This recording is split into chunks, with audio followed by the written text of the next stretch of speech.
Ils lui demandèrent de se lever, mais ils ne virent jamais vraiment l'homme. C'était Antoine Dubois, un héros oublié qui portait ses cicatrices comme des médailles invisibles. Dans une salle d'audience glaciale, son combat silencieux pour la dignité allait enflammer les cœurs et changer le cours de l'histoire.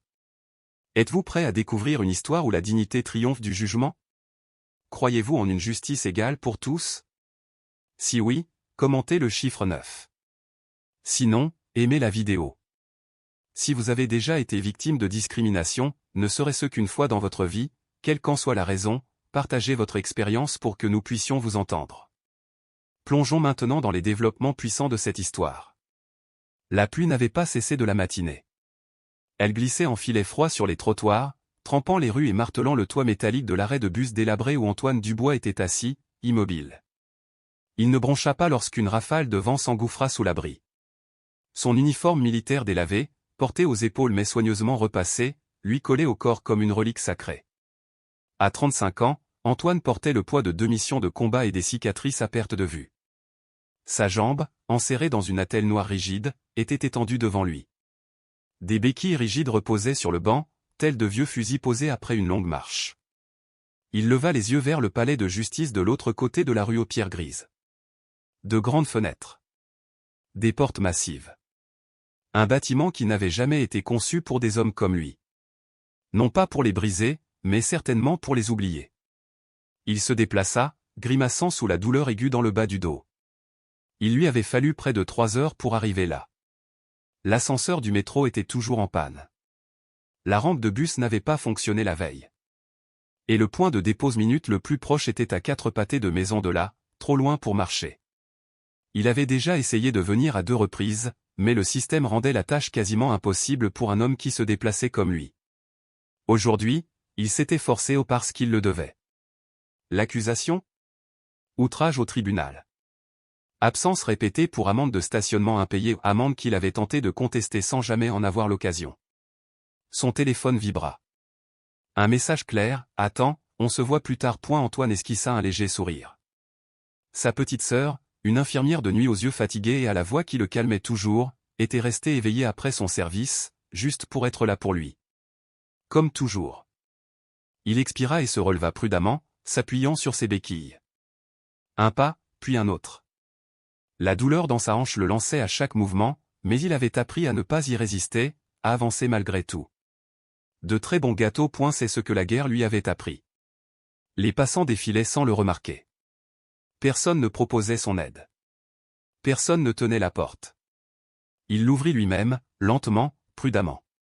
Et le palais de justice l'a englouti tout entier, résonnant du claquement des béquilles et du léger claquement des bottes mouillées sur le carrelage. L'air sentait le papier, le vernis et quelque chose de plus froid. Antoine ignorait et ne pouvait pas savoir que ce bâtiment n'était pas seulement inhospitalier.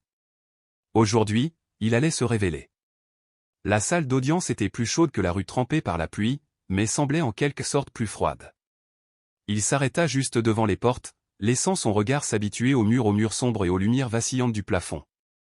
Il reconnut l'atmosphère du lieu. Elle lui rappela les salles de briefing des bases outre-mer, formelles, rigides, indifférentes. Sauf qu'à l'époque, les gens vous regardaient dans les yeux. Ici, personne n'a levé la tête.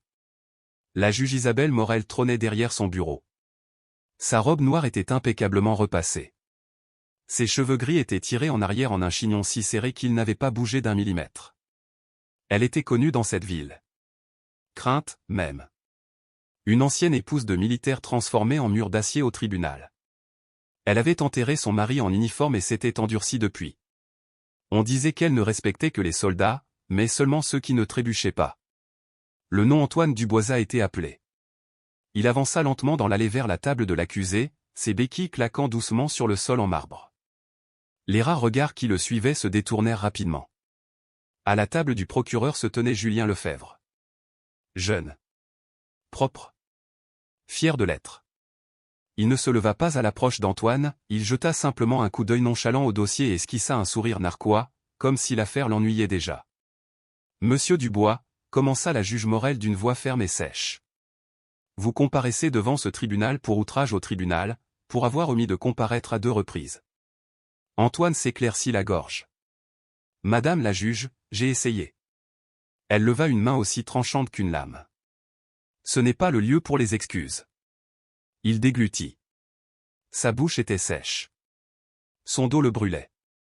J'ai servi en Afrique. J'ai reçu la convocation. Tu les as ignorés. Je ne pouvais pas faire le trajet. Les arrêts de transport n'étaient pas accessibles. Les ascenseurs. Tu as trouvé un moyen aujourd'hui, n'est-ce pas? Il resta silencieux.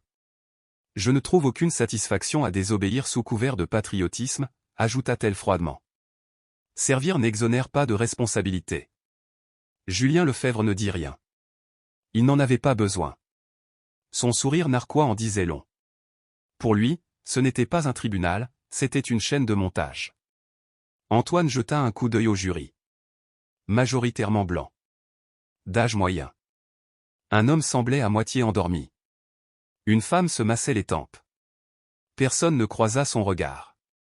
Dans la galerie, quelqu'un toussa. D'autres consultèrent leur téléphone. Quelques-uns chuchotèrent, remarquant à peine l'homme en béquille qui tentait de se défendre. Et c'est alors qu'Antoine le ressentit ni colère, ni même honte. Juste une insignifiance profonde et familière.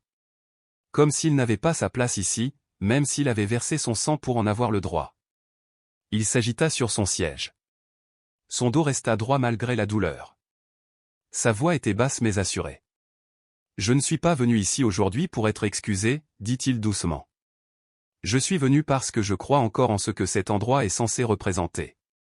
Mais le silence qui suivit ne traduisait pas une conviction, mais plutôt un rejet. Et pour un homme qui avait autrefois porté fièrement l'uniforme, c'était au plus que tout la blessure la plus profonde. Un calme pesant s'installa dans la salle. Non pas le calme du respect, mais celui de l'indifférence, de ceux qui attendent que tout se termine. La juge Isabelle Morel se pencha en avant, les mains jointes sur le bureau. Avant que je prononce votre sentence, monsieur Dubois, dit-elle, vous voulez vrai. Sans assistance. La pièce changea. Même Julien Lefebvre cligna des yeux. Pour montrer du respect à cette cour, a-t-elle ajouté, comme si ces mots n'avaient pas fait l'effet d'une bombe. Antoine la fixa du regard. L'espace d'une seconde, il crut avoir mal compris. Madame le juge, commença-t-il d'une voix calme mais incertaine. Son ton devint dur, tranchant comme du verre. Vous portiez l'uniforme. Je suppose que vous savez ce qu'est le respect. Ce tribunal n'exige rien de moins que ce que vous avez autrefois donné à votre pays. Ses doigts se resserrèrent autour des poignets de ses béquilles. Il n'a rien dit, car que pouvait-il dire? Une vive douleur lui traversait la hanche à chaque mouvement. Sa jambe gauche, reconstruite après l'explosion d'une bombe artisanale près de Bamako, était enflée depuis le matin. L'attelle grinçait à chaque mouvement.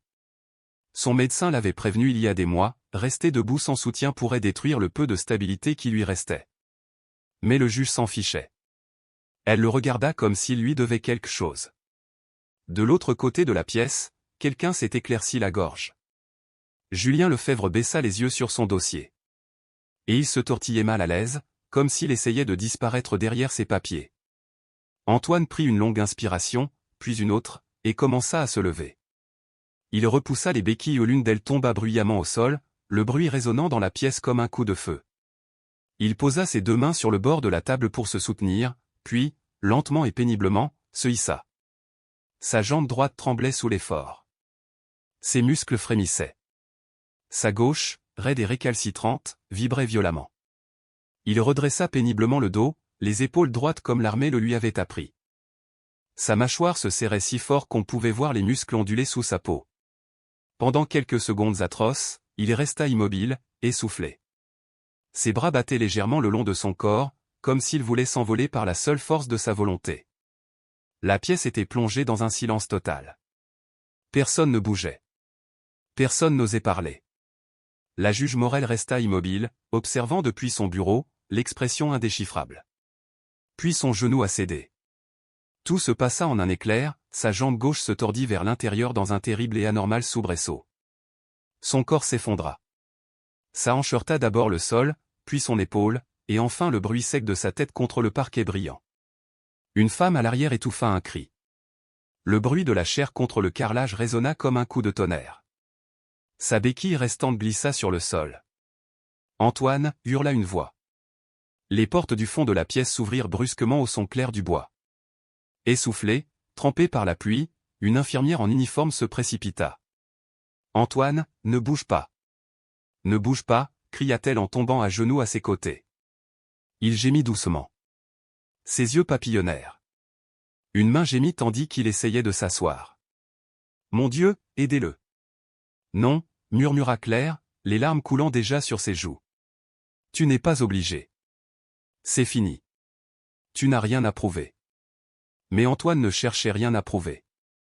Il ne savait tout simplement pas rester en bas. Il s'est battu toute sa vie pour rester debout, sur des terres étrangères, dans les salles d'attente des hôpitaux militaires, sur des parkings sans rampe, lors des entretiens d'embauche où tout ce qu'il voyait était le boitement, pas l'homme. Pour lui, se lever n'était pas une cérémonie. C'était une question de survie. « Aidez-le » marmonna quelqu'un dans la galerie. L'huissier hésita, jetant un coup d'œil vers la juge. Elle ne dit rien. Il s'avança néanmoins, s'agenouillant à côté d'Antoine.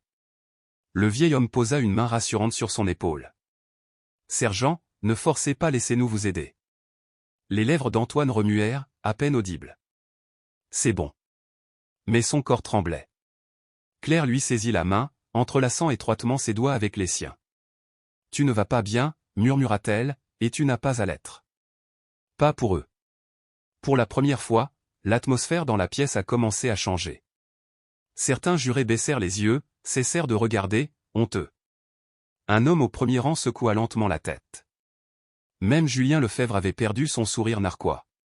Et le juge Morel, elle n'avait toujours pas parlé. Ses yeux restaient fixés sur Antoine. Mais quelque chose en eux avait changé. Pas adouci au non mais fissuré, comme si elle réalisait trop tard que le pouvoir qu'elle exerçait avait provoqué quelque chose d'irréversible. La voix de Claire brisa le silence. « Il a servi ce pays, » dit-elle d'une voix forte, sans lever les yeux. « Il a donné des parts de lui-même que la plupart d'entre vous ne sauraient même pas porter. Et maintenant, c'est ça que vous appelez la justice ?» Aucune réponse ne vint. Seul le souffle court d'Antoine résonnait sur le sol de marbre froid. Seul le son d'une pièce réalisant ce qu'elle avait permis. Et juste à l'extérieur des grandes fenêtres, la pluie tombait plus fort, martelant les vitres comme quelque chose qui refusait d'être ignoré. Pendant un long moment, il n'y eut rien. Aucun bruit. Aucun mouvement. Juste le corps brisé d'un soldat, effondré sur le sol froid du tribunal et l'écho d'un silence si épais qu'il pesait sur la peau. Antoine Dubois ne bougea pas. Sa poitrine se soulevait et s'abaissait par à-coups. Sa main restait entrelacée avec celle de Claire, le tremblement de ses doigts parlant là où sa voix ne pouvait pas. De l'autre côté de la salle, les gens fixaient le sol, le juge n'importe où sauf Antoine. Jusqu'à ce qu'un homme se lève au fond à gauche. Un grand homme noir, la barbe grise et une manche vide soigneusement rentrée dans son manteau. Un vétéran. Les rubans sur sa poitrine avaient pâli sous le soleil et les années, mais la fierté de sa posture était restée intacte. Il ne parlait pas. Il n'en avait pas besoin. Il représentait simplement Antoine. Puis, lentement, un autre. Un autre homme s'est levé. Puis un autre. Toujours pas de slogan. Pas de cri. Juste un défi silencieux et déterminé. Un mur de vétérans se leva, rangée après rangée, hommes et femmes de toutes origines, de tous âges et de tous âges. Certains s'appuyaient sur des cannes. L'un agrippa le bord de son siège. Un autre s'essuya les yeux et redressa les épaules. Même un jeune marin, la joue récemment marquée par des cicatrices, se leva de la tribune, la mâchoire serrée, le regard brûlant. Julien Lefebvre, le procureur, semblait hébété. Son bloc-notes lui glissait des mains. Le jury a également commencé à bouger, d'abord une femme d'une soixantaine d'années, portant un badge de service sur sa veste, puis un homme d'âge moyen avec une coupe de cheveux militaires et des yeux humides. À la fin, près des 2/3 des jurés étaient debout. Non pas en signe de protestation, mais en témoignage non pas d'un crime, mais d'une honte. Et puis elle est apparue. Une femme noire âgée avançait lentement dans l'allée. Chaque pas était assuré. Délibéré. Elle portait un manteau d'église sombre. Ses chaussures claquaient doucement sur le carrelage. Son chapeau était simple. Son dos était droit. Sur sa poitrine, 6 petites médailles épinglées juste au-dessus de son cœur. Elle s'arrêta au centre de la pièce, juste sous le bureau du juge. Sa voix tremblait, non pas à cause de sa faiblesse, mais à cause de la force qu'elle retenait. Mon père est en Algérie, dit-elle en regardant le juge Morel droit dans les yeux. Il est rentré en morceaux. On ne lui a même pas donné de drapeau pour son cercueil. Ses yeux se rétrécirent. Et maintenant, tu humilies son fils. Le visage de la juge Morel se figea. Ses lèvres s'entr'ouvrirent légèrement, comme pour parler, mais rien ne sortit. La femme recula. Le silence devint encore plus pesant. Derrière elle, des dizaines de personnes se tenaient désormais debout, des vétérans en uniforme, des civils en vêtements de tous les jours, une mère serrant un drapeau plié dans ses bras comme un bébé, un jeune homme dont la posture trahissait un stress post-traumatique, les yeux cerclés de rouge. Tous debout. Tous immobiles. Et au centre de tout cela, sur le sol, se trouvait Antoine Dubois. Claire s'agenouilla à ses côtés, repoussant doucement les cheveux humides de son front, murmurant des mots rassurants que lui seul pouvait entendre. Son corps tremblait. Mais ses yeux ne quittaient pas ceux du juge. Elle ne pleurait plus. Elle observait, comme une sœur. Comme un témoin. Comme un avertissement. La juge Morel bougea sur son siège. Elle n'était pas habituée à ça. Elle était habituée au silence signifiant contrôle. Mais ce silence avait changé de forme. Il ne lui appartenait plus. Il appartenait désormais aux personnes présentes dans chaque rangée et dans chaque coin de la salle d'audience. Ses doigts ne serraient que le bord de son pupitre. Mais sa voix, celle qui avait autrefois tonné dans cette pièce, n'avait plus sa place ici. Car aucun marteau ne pouvait écraser ce qui venait de s'élever. Et tandis que Claire essuyait doucement une larme sur la joue d'Antoine. Elle se pencha vers lui et murmura « Il te voit maintenant ». Les yeux d'Antoine s'ouvrirent à peine. Ses lèvres remuèrent, mais aucun son n'en sortit. Il n'avait pas besoin de dire quoi que ce soit, car pour la première fois depuis longtemps, il n'était pas seul. Le silence persistait. Personne ne bougeait. Personne n'osait. La juge Isabelle Morel restait figée derrière son bureau, le doigt toujours crispé sur le bord, comme si l'autorité pouvait être saisie comme une arme. Mais cette prise lui avait échappé. Autour d'elle, la salle d'audience ne lui appartenait plus.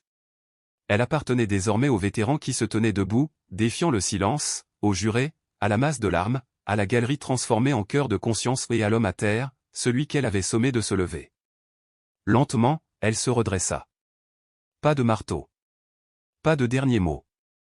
Juste le bruit de ses pas tandis qu'elle descendait de son trône de bois poli et de privilège. Sa robe bruissait.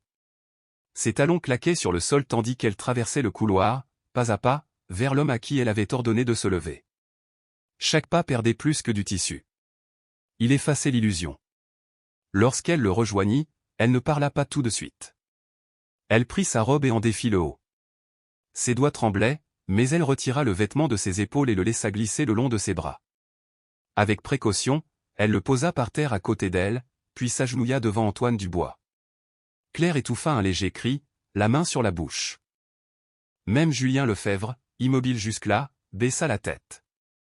Les genoux de Morel craquèrent au contact du carrelage froid, mais elle ne broncha pas. Elle regarda Antoine non seulement le corps effondré, mais l'homme. Et finalement, elle a parlé. « Je t'ai trahi », dit-elle d'une voix basse et dénuée de toute prétention. « J'ai trahi ce que représentait la justice. » Ses yeux brillaient, mais aucune larme ne coulait. Elle ne demandait pas pardon. Elle savait qu'il n'y en aurait pas. Ce n'était pas un moment de rédemption, mais un moment de réconciliation. « J'ai vu votre dossier », poursuivit-elle. « J'ai vu un nom, un numéro de dossier. Pas l'homme. Pas le soldat. Pas le frère.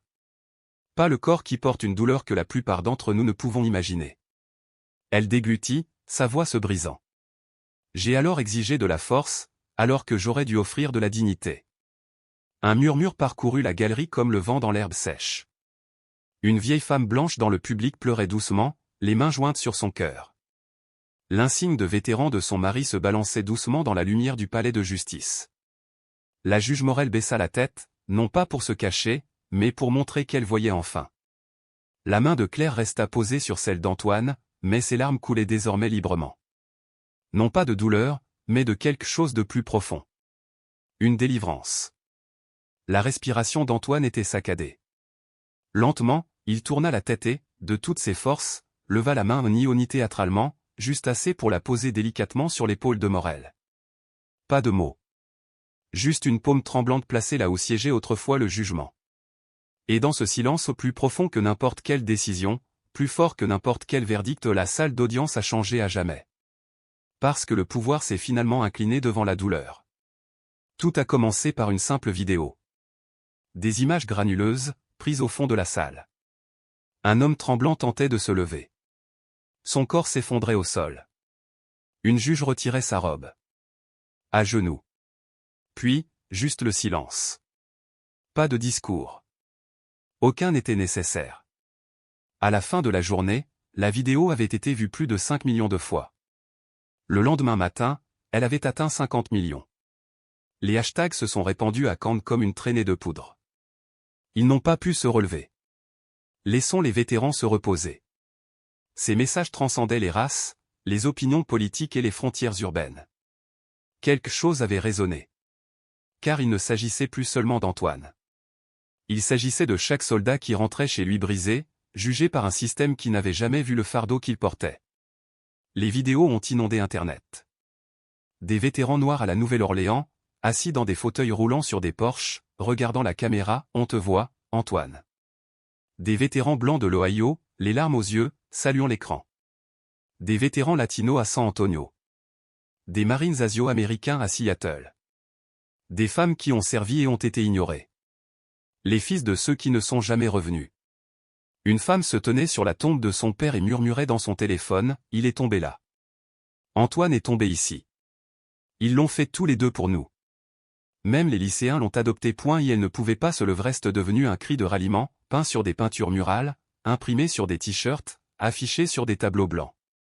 Les campus universitaires ont organisé des forums sur la véritable signification de l'honneur. Les participants ont posé les questions suivantes, pourquoi humilier les brisés? Quand le silence est-il devenu plus fort que la colère? Les présentateurs de télévision ont commencé à terminer leurs émissions par le nom d'Antoine. Les organisations d'anciens combattants ont organisé des veillées aux chandelles. Les mairies ont illuminé leurs bâtiments d'un bleu et d'un gris discret, les couleurs du service et des cicatrices. Et dans un coin tranquille de cette tempête, un homme a démissionné. Julien Lefebvre, the prosecutor. Il n'a pas tenu de conférence de presse. Il a simplement écrit un court courriel et a quitté le bureau le matin même. Personne ne le lui avait demandé. Personne n'en avait besoin. La vidéo avait révélé plus que son sourire narquois. Elle avait exposé son silence. Son apathie. Sa complicité. Et la nation avait regardé. Car pour la première fois depuis des années, un tribunal n'avait pas seulement statué sur la culpabilité d'un homme, mais avait reflété la conscience d'un pays. Et cette conscience, longtemps endormie, longtemps blessée, commençait à s'éveiller. La maison était silencieuse. Même le vent extérieur semblait retenir son souffle tandis que Claire se déplaçait prudemment dans le petit salon d'Antoine, rassemblant les fragments de son monde dispersé. Ses béquilles reposaient à côté du canapé. Sa veste d'uniforme, soigneusement pliée, reposait sur le dossier d'une chaise usée. La télévision jouait en sourdine en arrière-plan. Un autre journal télévisé. Un autre titre. Le vétéran tombé au tribunal devient la voix de milliers de personnes. Mais Antoine ne regardait pas. Il était assis près de la fenêtre, perdu dans ses pensées, sa main posée doucement sur un carnet relié en cuir qui ne le quittait presque jamais. Claire savait que ce carnet contenait bien plus que des souvenirs. Il contenait de la douleur. Des promesses. Des noms qui n'étaient jamais revenus dans cette maison. En débarrassant la table basse, Claire remarqua une petite boîte en métal, cachée sous une pile de formulaires médicaux et de coupures de journaux. Quelque chose en elle semblait sacré, intacte depuis des années. « Antoine » demanda-t-elle doucement, « qu'est-ce que c'est » Il tourna la tête. Son regard était fatigué, mais bienveillant. « Ma boîte à souvenirs de déploiement » dit-il à voix basse. « Je ne l'ai pas ouverte depuis. » Ses paroles s'éteignirent. Claire hésita. « Puis-je » Il hocha la tête une fois. Elle souleva doucement le couvercle. À l'intérieur se trouvaient des plaques d'identité usées. Une photo d'Antoine plus jeune, souriant à son retour du désert, un bras autour d'un autre soldat. Un morceau de tissu brûlé. Un morceau de papier plié, scellé sous plastique. Au recto, écrit à l'encre noire. Pour Antoine, si tu as survécu. Sergent Michel Lemoine. Claire se figea. Les yeux d'Antoine se fixèrent sur le nom. Pendant un instant, il ne put respirer. Michel Lemoine. L'homme qui l'avait tiré des flammes, l'avait traîné sur un terrain dévasté, l'avait protégé de l'explosion qui lui avait coûté la vie et failli lui arracher la jambe. Les mains tremblantes, Antoine prit la lettre.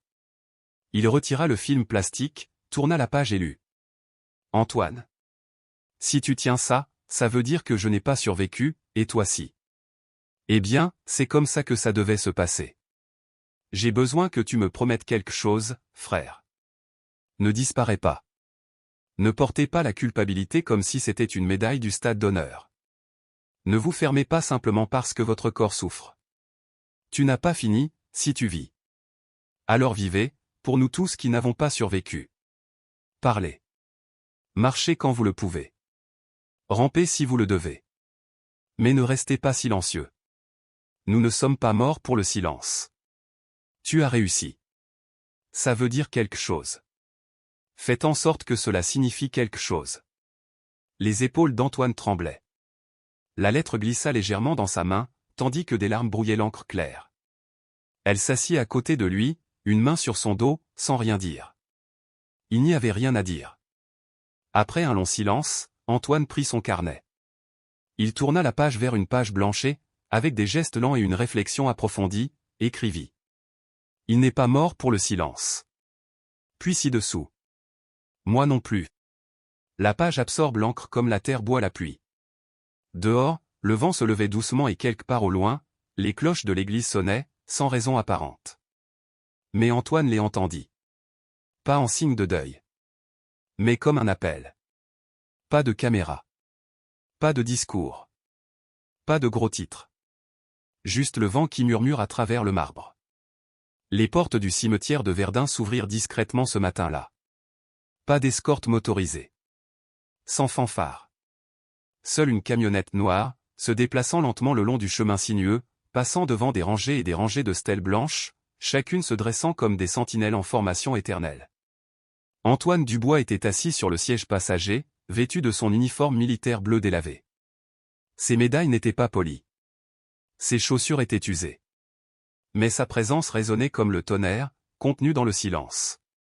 Claire poussait doucement son fauteuil roulant sur l'herbe soigneusement tondue. Sa main légère mais ferme reposait sur son épaule. Puis, alors qu'il passait pierre après pierre, certaines avec des fleurs, la plupart sans, ils atteignirent une petite section à l'arrière. Antoine fit signe de s'arrêter. Il sortit un tissu plié de ses genoux, révélant 4 coquelicots rouges vifs, de la couleur du sang. Un par un, il les a placés. D'abord sur la tombe de Paul. Ensuite celui de Julien. Ensuite celui de Sophie. Et enfin, celui de Marc. Il s'arrêtait à chaque nom, ses doigts effleurant légèrement les lettres gravées. Ce ne sont pas des pierres tombales, murmura-t-il. Ce sont des marque-pages. Leurs histoires ont été interrompues, pas terminées. Le vent s'est légèrement levé, faisant bruisser les drapeaux à proximité. Au loin, un faucon solitaire tournoyait en silence. Claire recula, lui laissant de l'espace. Antoine prit une grande inspiration. Puis, avec le poids de chaque ami tombé derrière lui, il parla, pas fort, pas de manière théâtrale, mais avec révérence. Ce n'est pas un mémorial, a-t-il déclaré. C'est une promesse. Il tourna son regard vers les rangées qui s'étendaient à l'infini dans toutes les directions. Une promesse dont nous nous souvenons. Une promesse que nous prononcerons leur nom. Une promesse que ce qu'ils ont donné ne disparaîtra pas dans le granit et l'herbe. Les mots flottaient dans l'air comme de la brume. Aucune musique ne jouait. Aucun responsable ne s'exprimait. Seul le vent répondait, doucement et respectueusement. Claire, maintenant à quelques pas derrière, posa une main sur son cœur. Ses yeux brillaient, mais elle ne pleurait pas. Elle resta immobile, comme les pierres qui l'entouraient, témoignant. Antoine resta silencieux pendant plusieurs minutes, la tête baissée, les yeux fermés. Dans ce silence, chaque souvenir qu'il portait la chaleur du désert, le crépitement de la radio, les rires, les cris, le silence qui suivait. Le traversa comme une marée. Il ouvrit lentement les yeux et regarda les coquelicots. « Vous méritez tous mieux que ça, murmura-t-il. Mais ce n'est qu'un début. » Il exécuta un salut lent et délibéré. Précis. Inébranlable. Le seul geste que son corps accomplissait encore sans compromis. Et à cet instant, sous un ciel dépourvu d'applaudissements et de spectacles, Antoine Dubois a rempli un devoir que personne ne lui avait assigné, se souvenir. Cette promesse de porter les histoires qui auraient pu être perdues. Le projet de loi a été adopté discrètement. Pas de débat dramatique. Nos grandiloquents speech. Juste une ligne de texte ajoutée au code fédéral. Pas de politique. Mais la conscience. La loi Dubois. Simple. Claire. Irréversible. Aucun tribunal en France ne pourrait contraindre un vétéran handicapé à se lever lors d'une audience pour témoigner son respect. Le vote n'a pas été serré. Républicains, démocrates, indépendants, tous ont voté oui. Et partout dans le pays, les salles d'audience ont changé. Les juges ont été recyclés. Protocole réécrit. Mais l'onde de choc ne s'est pas arrêtée au texte de loi. Les écoles de sciences de la peau des établissements locaux ont commencé à mettre à jour leur programme. Une nouvelle section sur l'empathie judiciaire. Une étude de cas intitulée « Le précédent Antoine Dubois ». Les futurs juges étudient désormais non seulement le droit constitutionnel, mais aussi la responsabilité morale.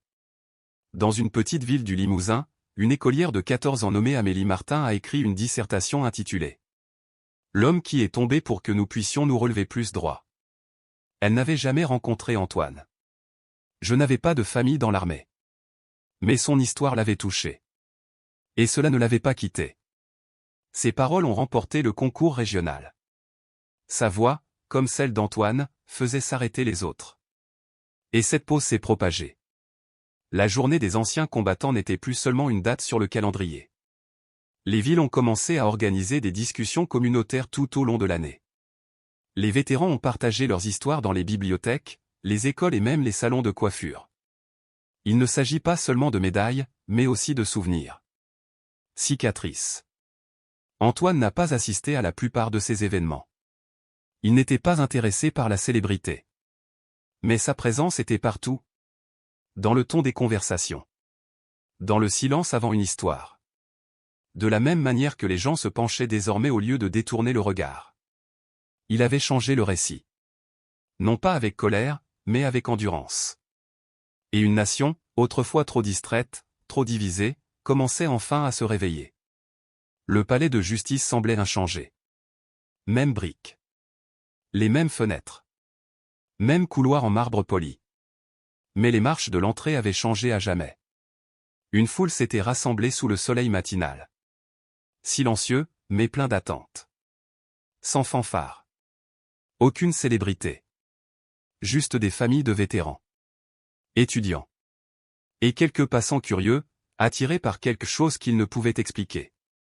Au bas des marches du palais se dressait un tissu de bronze recouvrant une sculpture Claire. Claire se tenait à côté d'Antoine, qui n'utilisait désormais qu'une seule béquille. On lui avait dit qu'il n'était pas obligé de venir.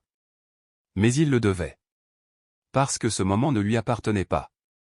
Il appartenait à chaque homme et à chaque femme qui s'était agenouillé et avait été ignoré. À chaque vétéran qui a donné plus qu'il ne pouvait l'expliquer.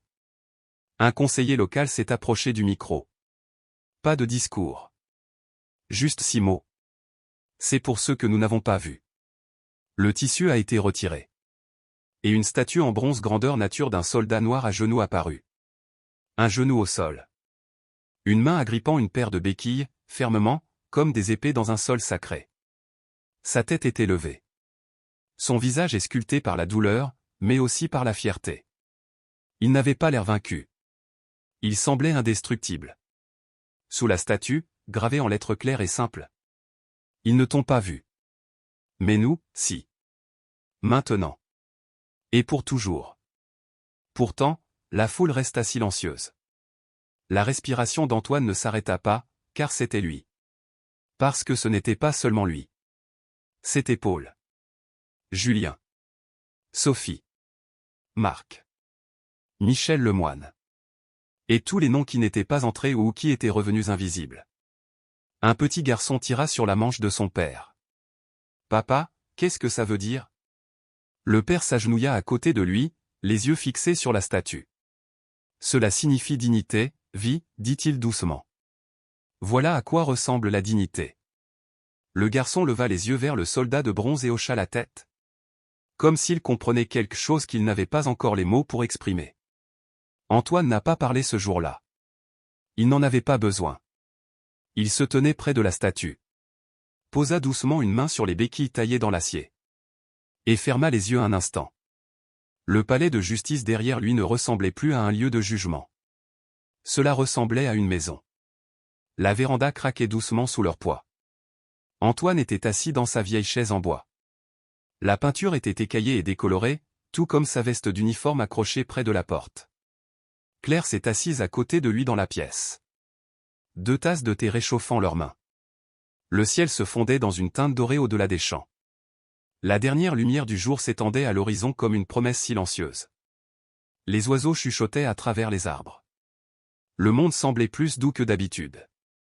Comme si elle aussi avait finalement expiré. À l'intérieur, la télévision murmurait. Les présentateurs repassaient sans cesse de vieux extraits d'interviews, des fragments de sons et des parasites. Quelque part en arrière-plan, son nom résonnait à nouveau sur l'écran. Mais Antoine ne regardait pas. Il regardait le ciel clair. Claire suivit son regard. « Tu n'étais pas la seule à t'être levée, dit-elle, brisant le silence. » Il tourna les yeux vers elle, ses lèvres s'étirant en un sourire fatigué mais satisfait. « Non, dit-il doucement. Aucun de nous ne l'a jamais été. » Un long silence s'installa entre eux. Pas vide. Mais empli de ce que les mots ne peuvent jamais exprimer. Deuil partagé. Fierté partagée. Survie partagée. Antoine se pencha en avant, s'appuyant sur sa jambe valide. Son corps lui faisait mal. Il le ferait toujours. Mais ce soir, cette douleur n'avait plus d'importance. Parce que ce soir, il se sentait entier. Il leva lentement la main, prudemment, vers l'horizon. Le geste était clair. Délibéré. Gravé dans la mémoire musculaire. Puis, à peine plus fort qu'un souffle, il dit « Je les vois encore. Je suis toujours debout. » Le vent soufflait doucement à travers les barreaux de la véranda. Le ciel s'assombrissait. Mais il n'était pas seul. Claire ne dit rien. Elle n'en avait pas besoin. Elle se contenta de tendre la main. De la poser sur la sienne. Et ensemble, en silence, ils restèrent. Assis. 2 âmes liées par la mémoire. Regardant le soleil se coucher sur un pays apprenant lentement à se souvenir de lui-même. Non pas avec bruit. Mais avec dignité. Avec vérité. Avec le dernier murmure d'un homme. Porté doucement par le vent.